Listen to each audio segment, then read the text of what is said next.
Hello प्यारे student, क्या हालचाल। उम्मीद नहीं, पूरा विश्वास है आप सभी मस्त होंगे, स्वस्थ होंगे और अपना पढ़ाई बहुत ही ज़बरदस्त तरीक़ा से कर रहे होंगे। तो आज के इस क्लास में हम लोग क्लियर करने वाले हैं class 10th biology वीवीए objective question 2026 में एग्ज़ाम के लिए, ठीक है ना। तो इसका पहला चैप्टर आज की इस वीडियो में हम लोग क्लियर करेंगे। पहला चैप्टर है जैव प्रक्रम। इससे जितना वीवीए ऑब्जेक्टिव क्वेश्चन होगा, सारे वीवीए ऑब्जेक्टिव क्वेश्चन आज की इस क्लास में हम लोग क्लियर करने वाले हैं, ठीक है ना। यानी कि जो परीक्षा में बार बार पूछा गया क्वेश्चन है, सारा बार बार पूछा गया क्वेश्चन आज के इस वीडियो में हम लोग क्लियर करने वाले हैं, ठीक है। यानी कि 2026 में जितने भी स्टूडेंट एग्ज़ाम देने वाले हैं, सारे स्टूडेंट के लिए ये क्लास काफ़ी इम्पोर्टेंट होने वाला है। तो आप सभी क्लास को अंत तक ज़रूर देखिएगा, ठीक है ना। और एक चीज़ हमको ज़रूर बताइए कि आप सभी कंटिन्यू तरीक़ा से हमारे इस चैनल के माध्यम से क्लास करते हैं या नहीं। यदि आप सभी क्लास करते होंगे तो यस कीजिएगा, यदि नहीं करते हैं तो नो कमेंट ज़रूर कीजिएगा, ठीक है ना। और आप सभी अभी तक वीडियो को लाइक नहीं किए हैं तो वीडियो को लाइक कर दीजिएगा, और चैनल को सब्सक्राइब नहीं किए हैं तो प्लीज़ आप सभी चैनल को सब्सक्राइब कर लीजिएगा, क्योंकि इस चैनल के माध्यम से आप सभी को डेली क्लास देखने को मिलता है, चाहे वह फिजिक्स हो, चाहे वो केमिस्ट्री हो, चाहे बायोलॉजी हो, चाहे जो भी हो। सारे क्लास आप सभी को डेली इस चैनल के माध्यम से देखने को मिलता है, ठीक है ना। तो आप सभी इस चैनल को सब्सक्राइब करके रख लीजिएगा, ठीक है ना। यदि आप सबका भी सपना है 450 प्लस लाने का, तो आप सभी हमारे इस चैनल से जुड़ जाइए, ठीक है ना। हाँ, व्हाट्सअप का लिंक मिलेगा आप सभी को वीडियो के डिस्क्रिप्शन में, वहाँ से आप सभी व्हाट्सअप लिंक में भी यानी कि चैनल में भी जुड़ जाइएगा, क्योंकि वहाँ पे जो है जब क्लास होगा क्या नहीं होगा, वहाँ पर उसका नोटिफिकेशन आप सभी को मिलता रहेगा, ठीक है ना। बिना कोई देरी क्यों है, हम यहाँ पे क्वेश्चन नंबर 1 से शुरू करते हैं क्लास को, ठीक है ना। तो चलिए हम यहाँ पे क्लास से शुरू करते हैं। तो यहाँ पे देखिए क्वेश्चन नंबर 1 क्या करते हैं, थोड़ा इसको हम बड़ा कर लेते हैं। चलिए यहाँ पे देखिए क्वेश्चन नंबर 1 क्या करा है, बोल रहा है कि स्वपोषी पोषण के लिए आवश्यक है। तो बताइए तो स्वपोषी पोषण के लिए क्या आवश्यक है, आप सही बता सकते हैं। बताइए तो स्वपोषी पोषण के लिए क्या आवश्यक है। तो देखिए स्वपोषी पोषण है तो उस सभी के लिए जैसे क्लोरोफिल का भी होना जरूरत होता है, कार्बन डाइऑक्साइड तथा जल ये सभी होना जरूरत रहता है, और सूर्य के प्रकाश ये सभी जरूरत रहता है। यानी कि उपयुक्त सभी, यानी कि इसका ऑप्शन नंबर यहाँ पे डी हो जाएगा। यानी कि ये सारा चीज़ जो है स्वपोषी पोषण के लिए आवश्यक है। कौन कौन, क्लोरोफिल चाहिए, कार्बन डाइऑक्साइड तथा जल चाहिए, और सूर्य का प्रकाश चाहिए। किसके लिए, स्वपोषी पोषण के लिए आवश्यक है ये सारा, ठीक है ना। इसका एक का जो है सो यहाँ पे डी जो है सो सही आंसर हो जाएगा, एक का डी हो जाएगा उपयुक्त सभी, ठीक है ना। क्लियर है। चलिए अब हम नेक्स्ट क्वेश्चन की ओर बढ़ते हैं। यहाँ पे देखिए नेक्स्ट क्वेश्चन क्या करा है, काफ़ी वीवीए ऑब्जेक्टिव क्वेश्चन, इससे पहले भी बताए थे, वह भी सारा वीवीए ऑब्जेक्टिव ही क्वेश्चन था, ठीक है ना। काफ़ी इंपॉर्टेंट क्वेश्चन। पाचन क्रिया पूर्ण होती है, यानी कि हम जो भी खाते हैं ना, ठीक है, हम जो भी खाते हैं, ठीक है, तो वह खाने के बाद जो है सो वो कहाँ चले जाता है और कहाँ जाके पूर्ण होती है, ठीक है ना। तो वो जो है सो यहाँ पे जो है सो इस तरीक़ा से रहता है, और ये जो है सो छोटी आंत में चली जाती है। कहाँ, वो छोटी आंत में जाने के बाद वहाँ जो है सो खाना क्या होता है, पचता है, ठीक है ना। तो इसका ऑप्शन नंबर यहाँ पे जो है सो सी हो जाएगी, छोटी आंत। पाचन की क्रिया पूर्ण कहाँ होती है, तो छोटी आंत में जाके पाचन की क्रिया जो है सो पूर्ण होती है, ठीक है ना। तो इसका ऑप्शन नंबर यहाँ पे जो है सो सी करेक्ट आंसर हो जाएगा, ठीक है। चलिए अब हम अगले नंबर क्वेश्चन की ओर बढ़ते हैं। यहाँ पे देखिए 3 नंबर क्वेश्चन, पौधे में वाष्पोत्सर्जन किस भाग में होता है। बोल रहा है कि इस पौधे में वाष्पोत्सर्जन किस भाग में होता है। तो दोस्तों आप सभी को याद रखने की जरूरत है, पौधे में जो है सो वाष्पोत्सर्जन जो है सो वह पत्ता में होता है। कहाँ पर होता है, वह जो है सो पत्ता में होता है। और ये काफ़ी भी ये ऑब्जेक्टिव क्वेश्चन है, यानी कि कितना बार जो है सो एग्जाम में पूछ चुका है, ठीक है। यानी कि हम अभी ये सब बता रहे हैं, आप सभी के एग्जाम में पूछा है कि नहीं, तो आप सभी इसको जो है बहुत ही अच्छा तरीका से मतलब जो है रट लीजिएगा, ठीक है ना। और बार बार क्लास को जैसे आप सभी रिवाइजिंग करते रहिएगा, तब आप सभी को बहुत ही अच्छा तरीका से कमांड हो जाएगा, ठीक है ना। मतलब आप सभी को बहुत अच्छा तरीका से कमांड करके एग्जाम में जाना है ना। चलिए तो यहाँ पे हो जाएगा, क्या हो जाएगा, यहाँ पे हो जाएगा जो है सो सी हो जाएगा, पत्ता हो जाएगा, ठीक है ना। तो पौधे में वाष्पोत्सर्जन किस भाग में होती है, तो यहाँ पे हो जाएगा पत्ता में होता है, ठीक है ना। तो इसका ऑप्शन नंबर यहाँ पे सी करेक्ट आंसर हो जाएगा। चलिए अब नेक्स्ट क्वेश्चन की ओर। तो यहाँ पे देखिए नेक्स्ट क्वेश्चन क्या कर रहा है, मानव रक्त में उपस्थित यूरिया की सामान्य मात्रा होती है। तो मानव रक्त में जो है उपस्थित यूरिया की सामान्य मात्रा क्या होती है। तो बताइए तो आप सभी दोस्तों, मानव का जो रक्त है, ठीक है ना, मतलब यहाँ पर जो खून है, जिसको हम क्या बोलते हैं, खून बोलते हैं, ठीक है ना। उस खून में जो है सो मानव के जो खून में है, उसमें जो है सो यूरिया की सामान्य मात्रा कितना होती है, यानी कि कितना % जो है सो खून में जो है सो यूरिया रहता है, ठीक है। तो आप सभी को दोस्तों याद होना चाहिए, उसमें जो है सो 20 mg रहता है, ठीक है ना। कितना रहता है, उसमें 20 mg रहता है। तो इसको ऑप्शन नंबर यहाँ पे जैसे करेक्ट आंसर 20 हो जाएगा, ठीक है ना। चलिए अगले नंबर क्वेश्चन की ओर बढ़ते हैं। चलिए बढ़ते हैं नेक्स्ट क्वेश्चन की ओर। चलिए यहाँ पे देखिए आप क्वेश्चन नंबर 5 की का कार्य कर रहा है। यहाँ पे देखिए क्वेश्चन नंबर 5, श्वसन क्रिया के दौरान कितनी प्रतिशत ऊर्जा ताप के रूप में निष्कासित करता है। बोलता है कि जब हम सांस लेते हैं, क्या बोलता है कि जब हम सांस लेते हैं या छोड़ते हैं, ठीक है ना, तो वही होता है जहाँ जब हम सांस लेते हैं, ठीक है, जब हम सांस लेते हैं तो उसमें जैसे कितनी प्रतिशत ऊर्जा ताप के रूप में निष्कासित होते हैं, यानी कि जब हम सांस छोड़ते हैं या लेते हैं तो उसमें कितना प्रतिशत सांस जो है सो ताप की ऊर्जा जो है सो बाहर निकलता है या फिर अंदर आते हैं, ठीक है ना, तो वो आता है आप सभी को 20%। कितना? 20%। तो इसका ऑप्शन नंबर यहाँ पे जो है सो ये सही हो जाएगा 20%। क्या होता है, यानी कि श्वसन क्रिया के दौरान कितनी प्रतिशत ऊर्जा ताप के रूप में निष्कासित करती है, तो आप सभी को याद रखना है दोस्तों 20% जो है सो ताप के रूप में निष्कासित करती है, ठीक है ना। चलिए बढ़े आगे क्वेश्चन। चलिए नेक्स्ट क्वेश्चन की ओर हम बढ़ते हैं। क्लियर हो गया होगा। चलिए नेक्स्ट क्वेश्चन, यहाँ पे देखिए नेक्स्ट क्वेश्चन क्या कर रहा है। नेक्स्ट क्वेश्चन है कि मनुष्य में विक एक तंत्र का भाग है जो संबंधित है। बोल रहे हैं कि इसे मनुष्य में विक एक तंत्र का भाग है जो संबंधित किसे है, तो आप सभी बताइए। तो मनुष्य में जो एक विक है वो जो है किस भाग से संबंधित है, ठीक है ना, तो आप सभी बता सकते हैं। वो जो है उत्सर्जित से है। क्या है वो? उत्सर्जन से है। तो इसका ऑप्शन नंबर यहाँ पे सी हो जाएगा सही, उत्सर्जन, ठीक है ना। क्या बोल रहा है, मनुष्य में विक एक भाग का एक तंत्र भाग का है संबंधित, किससे संबंधित है, तो वो जो है उत्सर्जन से संबंधित है, ठीक है। तो इसका ऑप्शन नंबर यहाँ पे सी करेक्ट आंसर हो जाएगा। बढ़े अगले क्वेश्चन की ओर। चलिए बढ़ते हैं नेक्स्ट क्वेश्चन।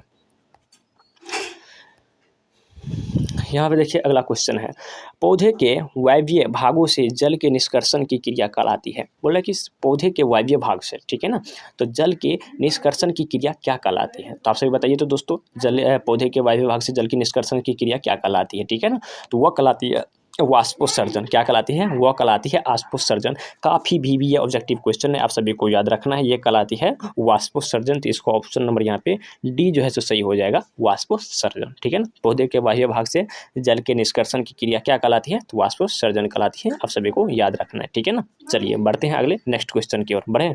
चलिए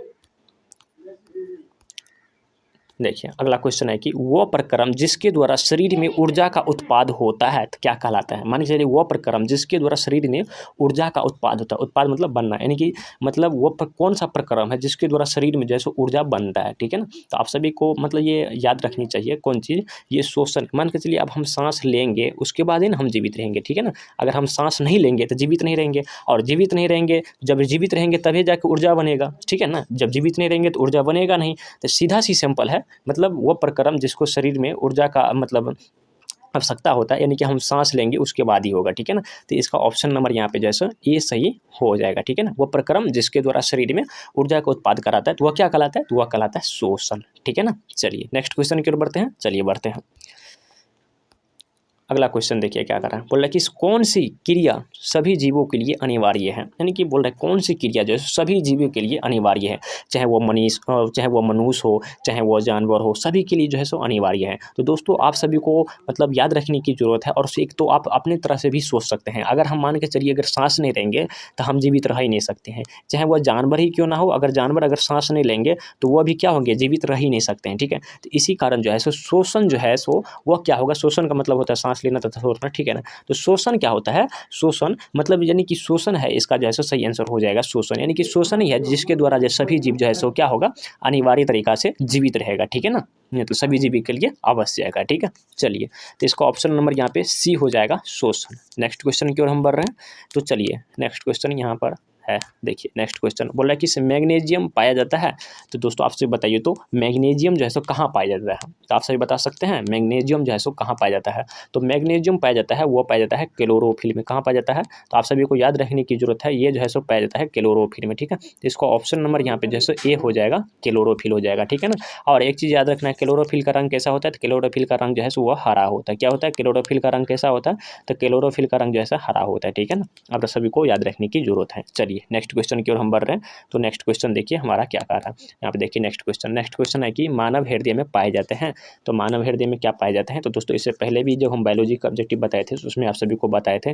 तो मानव हृदय में क्या पाए जाते हैं, मतलब 4 विषम पाए जाते हैं, पहला, दूसरा और तीसरा और चौथा पाए जाते हैं, ठीक है ना। तो इसमें टोटल 4 विषम पाए जाते हैं, ठीक है ना। तो इसका ऑप्शन नंबर यहाँ पे जो है सो सी हो जाएगा, 4 विषम पाए जाते हैं, ठीक है। तो इसका ऑप्शन नंबर यहाँ पे सी हो जाएगा, आप सभी को याद कर लेना है। चलिए नेक्स्ट क्वेश्चन की ओर हम बढ़ते हैं। तो यहाँ पे देखिए नेक्स्ट क्वेश्चन क्या आ रहा है, बोल रहा है कि प्रकाश संश्लेषण द्वारा किसकी प्राप्ति होती है।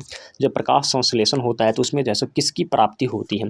तो दोस्तों आप सभी को याद रखना है, प्रकाश संश्लेषण जब होती है, ठीक है ना, तो उसमें जो है सो ग्लूकोज की प्राप्ति होती है। किसको, उसमें जो है सो ग्लूकोज को प्राप्ति होती है, ठीक है ना। तो इसका ऑप्शन नंबर यहाँ पे जैसे दोस्तों सी हो जाएगा। ग्लूकोज की जैसे जब प्रकाश संश्लेषण होता है तो उसमें जो है सो ग्लूकोज की प्राप्ति होती है, ठीक है। तो इसका ऑप्शन नंबर यहाँ पे सी करेक्ट आंसर हो जाएगा, ठीक है। चलिए नेक्स्ट क्वेश्चन की ओर हम बढ़ रहे हैं, ठीक है ना। और अभी तक आप सभी वीडियो को लाइक नहीं किए हैं तो वीडियो को लाइक कर दीजिएगा, और अभी तक चैनल को सब्सक्राइब नहीं किए हैं तो सब्सक्राइब कर लीजिएगा, ठीक है। और अपने दोस्तों में भी शेयर कर दीजिएगा, ठीक है ना। चलिए नेक्स्ट क्वेश्चन की ओर हम बढ़ रहे हैं दोस्तों। यहाँ पे देखिए नेक्स्ट क्वेश्चन है कि कोशिका झिल्ली किस प्रकार की झिल्ली है। बताइए तो कोशिका झिल्ली जो है वह किस प्रकार की झिल्ली है। तो दोस्तों आप सभी को याद रखने की जरूरत है, कोशिका झिल्ली जो है सो वो अर्धपरागमज्ञ है। क्या है, वो अर्धपरागमज्ञ है। तो इसका ऑप्शन नंबर यहाँ पे दोस्तों सी जो है सो सही आंसर हो जाएगा। इसका ऑप्शन नंबर यहाँ पे सी करेक्ट आंसर हो जाएगा। कोशिका झिल्ली किस प्रकार की झिल्ली है, तो वह है अर्धपरागम्य है, ठीक है ना। इसका ऑप्शन नंबर यहाँ पे सी हो जाएगा। नेक्स्ट क्वेश्चन की ओर बढ़ते हैं, चलिए बढ़ रहे हैं।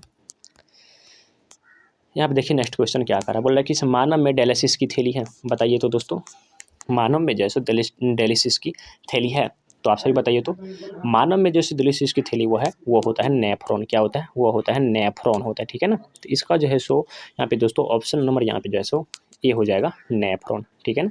आप सभी को याद रखना है, मानव में डायलिसिस का थैली है, क्या है, नेफ्रॉन है। काफ़ी भी ये ऑब्जेक्टिव क्वेश्चन, ये सारा ऑब्जेक्टिव क्वेश्चन जो है एग्जाम में पूछा गया है, ठीक है ना। तो आप सभी को याद कर लेना है, फिर बाद में नहीं बोलिएगा जो हमको नहीं बोले थे अच्छा से, ठीक है ना। तो अभी से आप सभी को कमांड कर लेना है, ठीक है ना। बार बार रिवाइजन करते जाना है, सारा ऑब्जेक्टिव आप सभी को क्लियर हो जाएगा, ठीक है ना। चलिए नेक्स्ट क्वेश्चन की ओर हम बढ़ रहे हैं। यहाँ पर देखिए 15 नंबर बोल रहा है कि क्लोरोफिल वर्णक रंग होता है। इससे पहले बताए थे, ठीक है ना। इससे अगला क्वेश्चन बताया था ना, क्लोरोफिल का रंग कैसा होता है, अभी तुरंत जब जस्ट बताए हैं। तो क्लोरोफिल का रंग जो है वो हरा होता है। क्या होता है, वो हरा होता है, ठीक है ना। तो देखिए तो हरा कहाँ है, तो इसका ऑप्शन नंबर यहाँ पे ए हो जाएगा। क्लोरोफिल का रंग कैसा होता है, हरा होता है, ठीक है। चलिए नेक्स्ट क्वेश्चन की ओर हम बढ़ रहे हैं दोस्तों। नेक्स्ट क्वेश्चन देखिए यहाँ पर क्या कर रहा है, बोल रहा है कि इससे कवक में पोषण की कौन सी विधि है। क्या बोल रहे हैं, बोल रहा है कि इस कवक में जो है सो पोषण की कौन सी विधि है। तो बताइए तो दोस्तों कवक में पोषण की कौन सी विधि है, आपसे बताने का प्रयास कीजिए। तो कवक में जो है सो वह होता है मृतजीवी। कौन होता है, वह होता है मृतजीवी, ठीक है ना। तो इसका जो है सो ऑप्शन नंबर यहाँ पे दोस्तों बी करेक्ट आंसर हो जाएगा, मृतजीवी होता है, ठीक है ना। चलिए अब हम नेक्स्ट क्वेश्चन की ओर बढ़ रहे हैं। यहाँ पे देखिए नेक्स्ट क्वेश्चन क्या कर रहा है। तो नेक्स्ट क्वेश्चन यहाँ पे है कि नेक्स्ट क्वेश्चन है कि शरीर में भोजन को पचना किस प्रकार की अभिक्रिया है। मान चलिए हम शरीर में खाना खा लिए, ठीक है ना। मान चलिए हम शरीर में खाना खा लिए, ठीक है। और जब ये पचेगा, ठीक है ना, जब ये क्या करेगा, जब ये पचेगा तो ये जो है सो किस प्रकार की अभिक्रिया है शरीर को भोजन में पचना, ठीक है ना। तो वो है क्या, उपचयन अभिक्रिया। क्या है, वो है उपचयन अभिक्रिया। तो इसका ऑप्शन यहाँ जैसे ए सही हो जाएगा। आप सभी को याद रखना है, शरीर में भोजन का पचना किस प्रकार की अभिक्रिया है, तो वह है उपचयन अभिक्रिया। याद रहेगा ना। चलिए शरीर में भोजन का पचना तो उपचयन अभिक्रिया, ठीक है। तो इसका ऑप्शन नंबर यहाँ पे ए सही हो जाएगा, ठीक है। याद रखना है आप सभी को। चलिए अब हम नेक्स्ट क्वेश्चन की ओर बढ़ रहे हैं। तो नेक्स्ट क्वेश्चन देखिए क्या बोल रहा है। नेक्स्ट क्वेश्चन है कि रक्त क्या है। रक्त मतलब कहे तो खून, ठीक है ना। तो खून क्या है, तो बताइए तो खून जो है एक प्रकार का एक तरल उत्तक है, ठीक है ना। तो इसका जो है सो ये हो जाएगा, इसका जो है सो ऑप्शन नंबर यहाँ पे बी हो जाएगा, ठीक है ना। खून क्या है, यह एक उत्तक है। आप सभी को याद रखने की जरूरत है, खून क्या है, तो खून एक उत्तक है, ठीक है ना। याद रहेगा ना। इसका ऑप्शन नंबर यहाँ पे बी हो जाएगा। नेक्स्ट क्वेश्चन के ऊपर चलिए बढ़ते हैं। यहाँ पे देखिए अब अगला क्वेश्चन क्या कर रहा है। अगला क्वेश्चन कर रहा है कि 19 नंबर क्वेश्चन, निम्नलिखित में से कौन उत्सर्जी अंग है। मतलब कौन सा जो वो उत्सर्जी अंग है, ठीक है ना। तो आप सभी बताइए तो उत्सर्जी अंग कौन सा है दोस्तों, ठीक है ना। तो उत्सर्जी अंग जो है हो जाएगा, वो हो जाएगा विक। क्या हो जाएगा, वो हो जाएगा विक। इसका ऑप्शन नंबर यहाँ पे ए जो है सो सही आंसर हो जाएगा, ठीक है ना दोस्तों। क्या हो जाएगा, यानी कि बोला निम्नलिखित में से उत्सर्जी अंग कौन होगा। बताइए तो आप सभी उत्सर्जी अंग कौन होगा, तो वो हो जाएगा विक। क्या हो जाएगा, वो विक हो जाएगा, ठीक है ना। आप सभी को याद रखना बहुत ही अच्छा तरीका से। चलिए नेक्स्ट क्वेश्चन देखिए। नेक्स्ट क्वेश्चन क्या है, मनुष्य के सांस लेने और छोड़ने की क्रिया को हम क्या कहते हैं। मान चलिए आप सांस लेते हैं, ठीक है, और फिर सांस छोड़ रहे हैं, ठीक है ना। तो उस क्रिया को हम क्या कहेंगे। सांस जैसे हम लिए, सांस लिए फिर छोड़े, तो अब इस क्रिया को हम क्या कहेंगे, तो इस क्रिया कहेंगे स्वस्वच्छाभास। क्या कहेंगे, कहेंगे स्वस्वच्छाभास। तो इसको ऑप्शन नंबर यहाँ पे एक करेक्ट आंसर हो जाएगा, स्वस्वच्छाभास। तो आप सभी को याद रखना है, मनुष्य के सांस लेने और छोड़ने की प्रक्रिया क्या कहलाते हैं। कोई ऐसे पूछेगा अगर सांस लिए और फिर छोड़े तो यह क्या कहलाएगा, तो यह कहलाएगा स्वस्वच्छाभास। याद रहेगा आप सभी को, स्वस्वच्छाभास, ठीक है ना। चलिए नेक्स्ट क्वेश्चन की ओर बढ़ते हैं। नेक्स्ट क्वेश्चन देखिए क्या करा है। नेक्स्ट क्वेश्चन है कि रक्त में आयरन की कमी होने का एक रोग है। मान के चलिए ये खून है, ठीक है ना, रक्त कहे तो खून, ठीक है ना, रक्त में जो है सो आयरन की कमी हो गया, क्या आयरन की कमी हो गया, तो उनमें कौन सा रोग हो जाएगा, ठीक है ना। तो उनमें जैसे ही आयरन की कमी होगा तो उसमें जैसे एनीमिया रोग हो जाता है। कौन, एनीमिया नामक एक रोग होता है, वो रोग हो जाता है, ठीक है। तो इसका ऑप्शन नंबर यहाँ पे सी करेक्ट आंसर हो जाएगा, ठीक है ना। आप सभी को याद रहेगा ना क्या, अगर रक्त में मान के चलिए आयरन की कमी हो जाए, ठीक है, यानी कि खून में आयरन की कमी हो जाएगा, ठीक है, तो उसमें कौन सा रोग उत्पन्न हो जाएगा, तो आप सभी को याद रखना है एनीमिया हो जाता है। क्या हो जाएगा, एनीमिया। इसका ऑप्शन नंबर यहाँ पे सी करेक्ट आंसर हो जाएगा, ठीक है ना। चलिए अब हम नेक्स्ट क्वेश्चन की ओर हम बढ़ते हैं। तो अगला क्वेश्चन देखिए क्या कर रहा है। अगला क्वेश्चन है कि इस पादप में जाइलम उत्तरदायी है, मतलब पेड़ पौधा में जो है सो, पेड़ पौधा में, किसमें, पेड़ पौधा में जो है सो ये जाइलम नाम जो है सो ये मतलब जो है ये उत्तम मतलब उत्तरदायी है कौन चीज़ के लिए, जल के लिए, भोजन के लिए, अमीबा अम्ल का वहन या ऑक्सीजन का वहन, ठीक है ना। तो जाइलम ऐसी यानी कि पेड़ पौधे में, ठीक है ना, तो पेड़ पौधे में जैसे जाइलम नाम का होता है वह होता है आप सभी को जल का वाहन होता है, ठीक है ना। वह क्या करता है, पूरे पेड़ में क्या पड़ता है, जल को पहुँचाना इसका काम रहता है, ठीक है ना।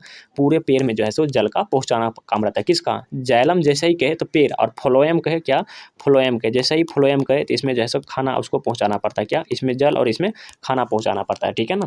तो जैसे ही जाइलम की बात करें तो इसमें जैसे जल का वाहक होता है, वाहन होता है, ठीक है ना, मतलब ये जल को पहुँचाता रहता है, ठीक है। आप सभी को याद हो गया, तो इसका ऑप्शन नंबर यहाँ पे ए सही हो जाएगा, ठीक है। चलिए नेक्स्ट क्वेश्चन की ओर बढ़े, चलिए हम बढ़ते हैं। तो यहाँ पे देखिए नेक्स्ट क्वेश्चन क्या कर रहा है। नेक्स्ट क्वेश्चन है कि कुटपाद किस में पाया जाता है, तो आप सभी बताइए, तो कुटपाद किस में पाया जाता है, ठीक है ना दोस्तों। तो बताइए तो कुटपाद जो है सो किस में पाया जाता है, ठीक है। तो कुटपाद जो है सो वो अमीबा में का पाया जाता है, कहाँ पे, वो अमीबा में पाया जाता है। तो इसको ऑप्शन नंबर यहाँ पे सी करेक्ट आंसर हो जाएगा दोस्तों, ये जो है सो अमीबा में पाया जाता है, ठीक है ना। तो आप सभी को याद रखना है कुटपाद किस में पाया जाता है, तो अमीबा, कुटपाद अमीबा, ठीक है। तो इसको ऑप्शन नंबर यहाँ पे सी सही हो जाएगा, ठीक है ना। याद करते जाना है आप सभी को साथ ही साथ, ठीक है ना। और काफ़ी मतलब देखिए कोई चीज़ बड़ा और अच्छी नहीं होता, ठीक है ना। अगर आप सभी को चाहते हैं 450 प्लस लाना, ठीक है ना, तो बस कुछ नहीं, आप सभी को कंटिन्यू पढ़ाई करना होगा, ठीक है ना। आप सभी को डेली पढ़ना पड़ेगा, एक दिन भी आप सभी को बहाना नहीं बनाना पड़ेगा जहाँ हमको ये हो रहा है या हम कहीं एक काम से चले गए, कहीं नहीं, आप सभी को डेली पढ़ना पड़ेगा, उसके बाद 450 प्लस ला सकते हैं, ठीक है ना। तो आप सभी डेली पढ़ते रहिए और क्लास को आप सभी को रिवाइजिंग बार बार करता रहना पड़ेगा, ठीक है ना। चलिए अब यहाँ पे देखिए नेक्स्ट क्वेश्चन क्या करा, तो यहाँ पे देखिए तो क्या करा, यहाँ पे बोल रहा है कि इस जठर ग्रंथि कहाँ पाई जाती है, तो बताइए तो जठर ग्रंथि कहाँ पाई जाती है। तो जठर ग्रंथि जैसे वो अमाशय में पाया जाता है, कहाँ पे, अमाशय में। तो इसको आपको याद रखना है, जैसे कि जठर ग्रंथि तो अमाशय, कहाँ, जठर ग्रंथि तो अमाशय में पाया जाता है। तो इसको ऑप्शन नंबर यहाँ पे डी सही हो जाएगा, जठर ग्रंथि अमाशय में पाया जाता है, ठीक है ना। चलिए बढ़े आगे, चलिए बढ़ते हैं नेक्स्ट क्वेश्चन की ओर। यहाँ पे देखिए नेक्स्ट क्वेश्चन क्या कर रहा है। नेक्स्ट क्वेश्चन कर रहा है कि इसे देखिए नेक्स्ट क्वेश्चन है कि खुला परिसंचरण तंत्र किस में पाया जाता है, क्या बोल रहा है, बोला कि खुला परिसंचरण तंत्र किस में पाया जाता है। तो दोस्तों खुला परिसंचरण तंत्र की जैसे ही बात करें तो वो कॉकरोच में पाया जाता है, कौन में, कॉकरोच में पाया जाता है, ठीक है ना। जो देखते ना लाल लाल रंग का रहता है, ठीक है, उसका पत्ता सभी मतलब उसका शरीर सभी क्या होता है, लाल लाल रहता है, ठीक है ना। वो जो है सो रेड कलर का रहता है, ठीक है, वो रेड कलर का रहता है, ठीक है। तो वो बोल रहा है खुला परिसंचरण तंत्र किस में पाया जाता है। तो आप सभी को याद रखें, जैसे खुला परिसंचरण तंत्र बोले तो वो कॉकरोच में पाया जाता है। तो इसको ऑप्शन नंबर यहाँ पे बी सही हो जाएगा, कॉकरोच, ठीक है। चलिए अब हम बढ़ते हैं यहाँ पे 26 क्वेश्चन की ओर। नेक्स्ट क्वेश्चन, ऊर्जा रक्त में कहाँ से प्रवेश करती है। मान कर चलिए ऊर्जा रक्त में मतलब जैसे खून में जैसे ऊर्जा कहाँ से प्रवेश करती है, ठीक है ना। तो आप सभी को याद होना चाहिए ऊर्जा जैसे आप सभी को जैसे कहाँ से प्रवेश करती है, तो वो करती है यकृत से, कहाँ से, यकृत से करती है। ऊर्जा रक्त में कहाँ से प्रवेश करती है, तो यकृत से करती है। तो इसको ऑप्शन नंबर यहाँ पे 20 सही हो जाएगा, ठीक है ना। आप सभी को याद रहेगा ना, ऊर्जा रक्त में कहाँ से प्रवेश करती है, तो वह करती है यकृत से, ठीक है। चलिए नेक्स्ट क्वेश्चन हम बढ़ते हैं। तो यहाँ पे देखिए नेक्स्ट क्वेश्चन है कि प्रकाश संश्लेषण होता है। तो प्रकाश संश्लेषण मान के चलिए दिन में होता है या रात में होता है, या दिन दोनों या रात या शाम दोनों होता है। तो ये होता है सिर्फ दिन ही में होता है, ठीक है ना।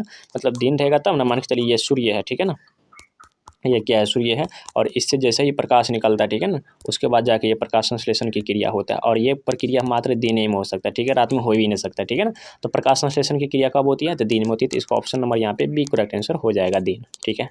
चलिए नेक्स्ट क्वेश्चन की ओर हम बढ़ते हैं। तो यहाँ पे देखिए नेक्स्ट क्वेश्चन क्या कर रहा है, बोल रहा है कि रक्त में हल्के पीले रंग के चिपचिपे द्रव को क्या कहते हैं।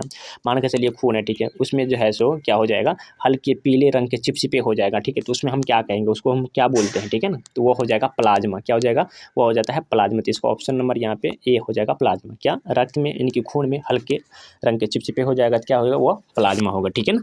चलिए अब हम यहाँ पे अगले नंबर प्रश्न की ओर बढ़ते हैं दोस्तों, ठीक है ना। अगर आप सभी को क्लास अच्छा लग रहा है तो लाइक करते जाइए और कमेंट में भी बताइएगा कैसा लगा आप सभी को क्लास। चलिए। अगला क्वेश्चन, स्वपोषी पोषण के लिए आवश्यक नहीं है। तो स्वपोषी पोषण के लिए क्या क्या आवश्यक नहीं है, देखिए उसको ऑक्सीजन चाहिए, क्लोरोफिल चाहिए, सौर प्रकाश चाहिए, ठीक है ना। और सॉरी अगला क्वेश्चन है, स्वपोषी पोषण के लिए क्या आवश्यक नहीं पूछ रहा है, ठीक है ना, आवश्यक नहीं है, ठीक है ना। तो उसको क्लोरोफिल चाहिए, सौर प्रकाश चाहिए, जल चाहिए, लेकिन उसको ऑक्सीजन नहीं चाहिए, ठीक है ना। तो इसको ऑप्शन नंबर यहाँ पे ए सही हो जाएगा। चलिए नेक्स्ट क्वेश्चन यहाँ पे देखिए, 30 में बोल रहा है कि इस प्राकृतिक में ऑक्सीजन का संतुलन कैसे बना रहता है। बोल रहा है कि इस प्राकृतिक में जैसे ऑक्सीजन का संतुलन कैसे बना रहता है, ठीक है ना। तो आप सभी को बोलना है प्राकृतिक में ऑक्सीजन का संतुलन कैसे बना रहता है। तो वो बोल रहा था प्रकाश संश्लेषण के द्वारा। क्या, प्रकाश संश्लेषण। तो इसको ऑप्शन नंबर यहाँ पे बी जो है सो सही हो जाएगा, प्रकाश संश्लेषण, ठीक है ना। तो दोस्तों टोटल हम यहाँ पे 30 ऑब्जेक्टिव क्वेश्चन कराए, जो कि काफ़ी इंपॉर्टेंट आप सभी के एग्जाम के लिए था, ठीक है ना। तो सबसे पहले तो आप सभी एक चीज़ बताइए, आप सभी को ये क्लास कैसा लगा, ठीक है ना, क्लास कैसा लगा, ठीक है ना। और क्लास कैसा लगा ये बताइएगा, ठीक है ना। और आप सभी का मतलब किस सिलेबस पर जो है सो ज़्यादा मतलब जल्दी जो है सो वीडियो चाहिए, वो आप बोल दीजिएगा, मेरा प्रयास रहेगा उस पर आ जाएगा, ठीक है ना। और अभी तक आप सभी मतलब जैसे चैनल को सब्सक्राइब नहीं किए हैं तो चैनल को सब्सक्राइब कर लीजिएगा, और अपने दोस्तों में भी शेयर नहीं किए हैं तो शेयर कर दीजिएगा, फ्रेंड्स में भी, ठीक है ना। तो फिर मिलेंगे अगले क्लास में, तब तक के लिए जय हिंद, ठीक है ना।